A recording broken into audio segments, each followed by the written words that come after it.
Vamos começar a aprofundar um pouco mais na realidade dos números do futebol brasileiro. Nesse estudo que foi feito, o valuation dos principais clubes do futebol do Brasil, dos 30 clubes principais do nosso futebol. Queria pedir nossa produção para colocar na tela os números e os dados e a gente conversar um pouquinho sobre essa realidade do futebol brasileiro. Amir, conta um pouquinho para a gente dessa conta que coloca o Flamengo como o clube mais valioso do Brasil, 4,5 bi. Palmeiras, o segundo mais valioso do Brasil, 3,6 bi. E aí estamos falando sempre em reais, por enquanto. O Corinthians é o terceiro clube mais valioso do Brasil, com valuation de 3,1 bi de reais. O Atlético é o quarto clube, com valuation de 2,9 bi. O São Paulo, quinto, 2,2 bi. O Internacional, o sexto, com 2,1 bi. São esses os 6 clubes mais valiosos do futebol brasileiro. Queria que você explicasse como vocês chegaram a esses números e de 2020 para cá, até 2023, quando vocês começaram essa série histórica. O que já aconteceu, o que já alterou, porque é exatamente o período que coincide com essa mudança de um futebol associativo para um futebol SAF. Vamos lá. Qual é a diferença de um valuation de um clube para um ranking financeiro de receitas e dívidas? O ranking financeiro, ele pega o momento. Se eu vendi um jogador, se eu fui campeão, se eu fui rebaixado. Então, é um efeito imediato. Eu tive uma premiação de um campeonato, né? E a venda do jogador é muito impactante nisso. O clube não está bem no marketing ou no geral, mas consegue uma venda e acaba aparecendo bem nos rankings. Qual é a diferença para o valuation? No valuation, ele analisa muito as tomadas de decisão da gestão. É o modelo de gestão. Então, por exemplo, pega o Atlético Paranaense, vale muito. Por quê? Tem pouca torcida em relação ao Flamengo, ao Palmeiras, mas tem um ativo valiosíssimo, que é o seu estádio. Tem um CT moderno, tem um elenco valiosíssimo. Então, são os parâmetros do estudo colocam clubes, de repente, com menos torcida, que é o caso mais polêmico do estudo, é que o Grêmio tem mais torcida que o Inter lá no Rio Grande do Sul, mas vale menos, porque a marca do Grêmio valeria mais, mas o Internacional tem o estádio Beira-Rio no seu ativo. Já o Grêmio optou por não tê-lo até o final do contrato com a OAS. Então, é uma decisão de gestão.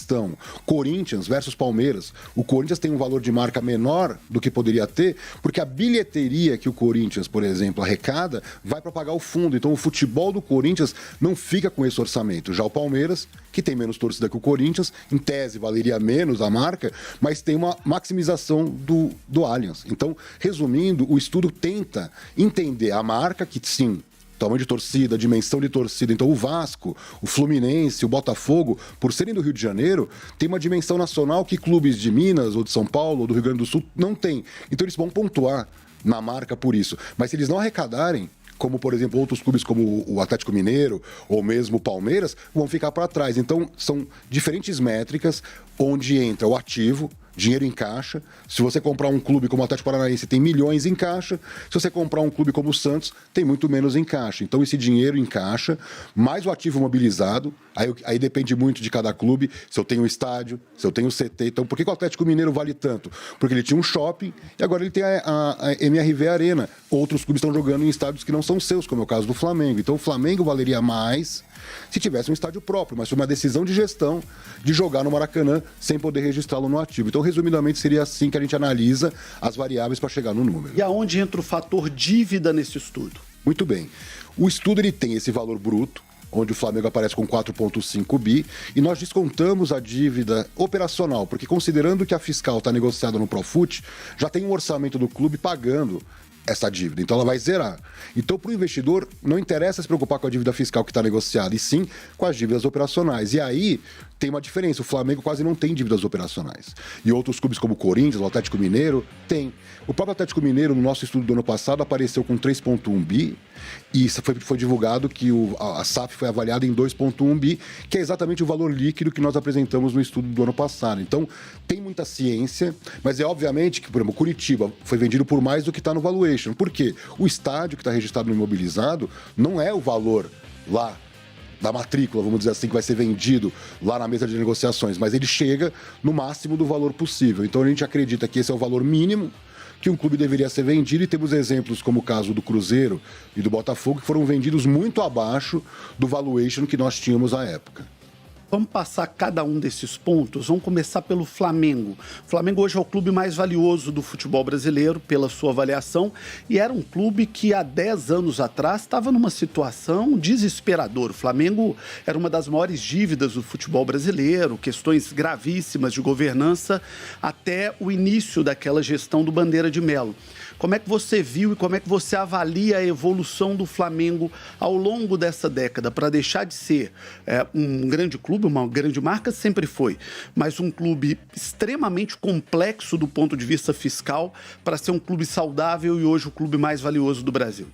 Pois é, a evolução do Flamengo, ela merece ser estudada até academicamente, porque eles trabalharam com um tripé, que foi a maximização de receitas, que o Flamengo trabalhava muito mal suas receitas, não tinha nem sócio-torcedor, chegava a jogar em Volta Redonda por uma receita ínfima, enquanto o Maracanã estava em reforma, que a situação do Flamengo era terrível. Às vezes pagava para jogar, né? Muitas vezes pagava para jogar. Então o Flamengo, na parte de receitas, cresceu muito, pode crescer muito mais, está muito distante, vamos dizer assim, mas está muito melhor do que há 10, 15 anos.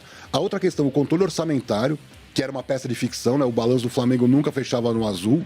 E, finalmente, redução de dívida. As pessoas não entendem muito bem por que é tão importante reduzir dívida. A dívida corrói a lucratividade da operação. Então, se você está muito endividado, você vai canalizar muito mais dinheiro para as dívidas do que para a operação. E isso está acontecendo com as SAFs. Os clubes que tinham muitas dívidas, pegar o caso do Bahia mais recente, saiu uma matéria recente que o Grupo City injetou 250 milhões para diminuir o endividamento do Bahia.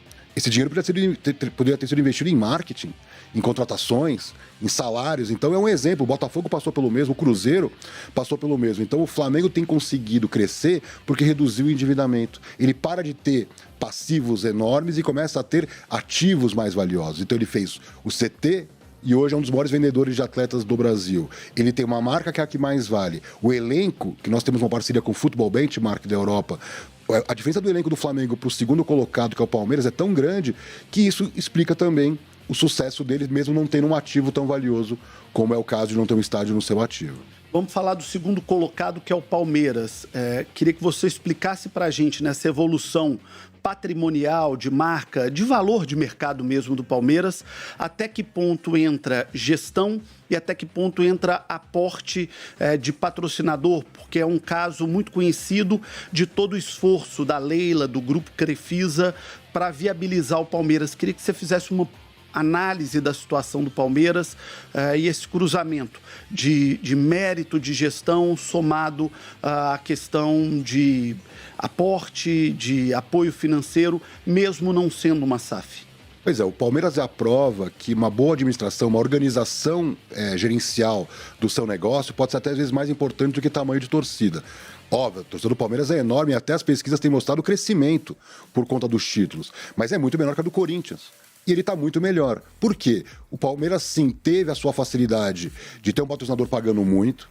Eu fiz várias críticas sobre isso. Eu sempre comento, antes não era só patrocínio, tinha investimento em jogador, investimento em outras atividades que outros clubes não tinham, então uma certa facilidade. Mas não existe nenhuma regra que proíba, embora o bom senso possa dizer que uma marca sempre quer gastar o mínimo e obter o máximo de retorno. Então a Crefisa cresceu muito com o Palmeiras, mas eu acho que também tem que ter um mérito da gestão palmeirense da organização desse recurso recebido. Então foi acima o patrocínio, foi, mas hoje, pelas bets, está até defasado. Né, João? Então assim, é engraçado porque durante muito tempo eu disse que o Palmeiras receberia o dobro do que valeria e hoje ele está até defasado, sendo campeão brasileiro, super campeão da Libertadores e mesmo assim recebendo menos do que clubes que não estão disputando a ponta da tabela. Mas está claro que o Palmeiras tem uma ótima organização.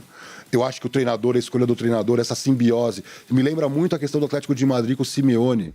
Um casamento perfeito do técnico com a gestão, com os jogadores, então com a torcida, ele vira um ídolo da torcida. Então eu acho que esse aspecto do treinador, que é um pouco de escolha, né, do próprio dirigente, também merece o mérito, porque está claro que o Palmeiras cresce muito quando ganha os títulos, né? Então ele fica destacado em relação aos demais. Você mexeu só num vespeiro pequeno. Você falou que o Palmeiras vale mais do que o Corinthians. Isso dá discussão de uma semana em qualquer bom botequim.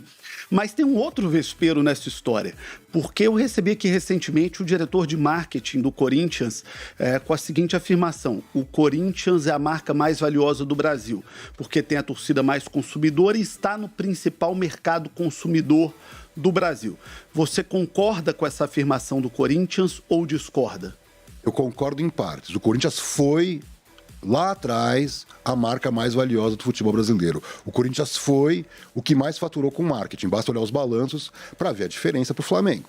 Então, o Flamengo faz em licenciamento muito mais, em patrocínios muito mais, em outras receitas comerciais muito mais, não dá nem para comparar. E o Flamengo fica com a bilheteria. O Corinthians decidiu ceder a bilheteria para pagar o fundo e hoje não paga nem o serviço da dívida. Então, o Corinthians está no mercado, ele é a maior torcida do Sudeste. No maior mercado consumidor, ele tem o maior potencial de crescimento. E eu diria que o São Paulo seria o segundo, porque o São Paulo está muito atrás do Palmeiras, sendo um time de maior torcida. Então, 2 clubes de São Paulo que têm potencial, mas hoje não conseguiram maximizar, ficou bem para trás do Flamengo, os números mostram isso, e ele vai ter que correr muito atrás, porque não é só patrocínio. Tem outras questões aí que dificultam o crescimento do Corinthians, que é principalmente a questão da arena. O Flamengo fez no ano passado quase 200 milhões em match day, né, entre sócio torcedor e bilheteria. Aí um outro caso importante e curioso, queria pedir para colocar na tela mais uma vez, que é o caso do Atlético na frente do São Paulo.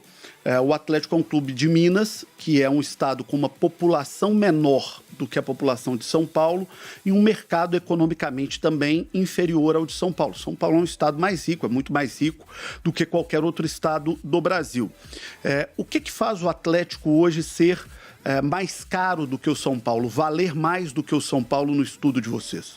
O Atlético Mineiro é o clube hoje que tem o maior valor em ativo do futebol brasileiro. São 1,9 bi de ativos. Então, se você pegar o São Paulo, o valor dos ativos do São Paulo são inferiores. Então, essa é uma explicação. Então, ele vem da história do shopping center, que se transforma numa mega arena, e o São Paulo está com o Morumbi, vamos dizer assim, antiquado para os modelos de arena. Então, o São Paulo vai dar um salto na hora que ele reformar o Morumbi, que aquilo for integralizado. Na hora que deixar de ser Morumbi para ser Morumbis, de fato, o São Paulo já aumentou a receita, isso, né? Mas não o impacto no valuation. Quer dizer, vai bater na marca esse aumento de patrocínio.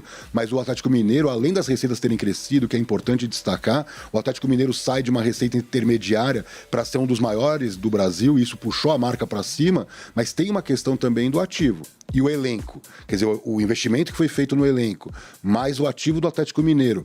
E outra questão também que é importante é o fanatismo da torcida. Às vezes você pode ter menos torcedores, mas aqueles torcedores se mostrarem mais fanáticos. Mais consumidores, né? Mais engajados com a sua marca. O atleticano é notoriamente um torcedor mais fanático que a grande média nacional.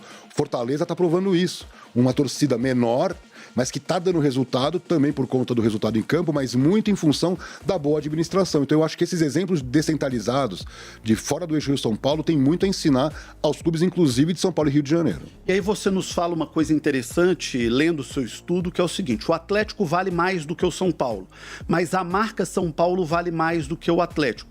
E aí eu creio que entrem essas outras questões. Por exemplo, o fato do São Paulo ser um clube de São Paulo, ter o mercado consumidor de São Paulo à sua disposição e de ser uma marca mais nacional do que a marca do Atlético. E aí começa a vir esse peso, tanto da nacionalidade da torcida, e aí está na tela o valor de marca dos clubes, né, o que os clubes valem como marca. O São Paulo vale, segundo o seu estudo, 690 milhões como marca, já o Atlético 536 milhões. Por essa questão de uma torcida mais nacional e de um mercado como o de São Paulo à disposição do seu público consumidor.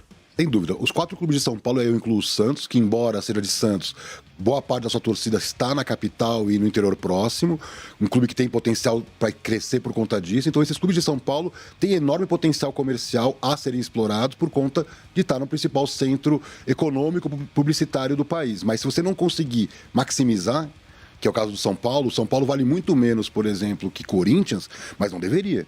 Porque o São Paulo, em alguns momentos, faturou mais que o Corinthians até. Vamos dizer que o São Paulo, dos anos 2003 até 2012, dominava a cena. E ele perdeu espaço para o próprio rival Corinthians, mas também para o Palmeiras. Então eu acho que esse exemplo do Atlético Mineiro mostra que quanto mais você maximizar sua receita de marca, menos dependente do mercado que você está, você vai trabalhar. Então, por exemplo, vários clubes europeus provam isso. São clubes de mercados pequenos, mas que souberam explorar o mercado internacional para crescer. Então eu acho que nós temos que pensar na nacionalização das marcas, caso de clubes do eixo, né, como Rio-São Paulo, mas também Minas e Rio Grande do Sul, de expandir a marca, criando novas histórias que empolguem um torcedor que está carente de histórias bonitas. Então eu acho que não é só a paixão pelos gols. Você tem outros fatores, e eu acho que o futebol feminino, inclusive, pode ser um fator determinante para atrair um novo público que hoje está distante dos clubes.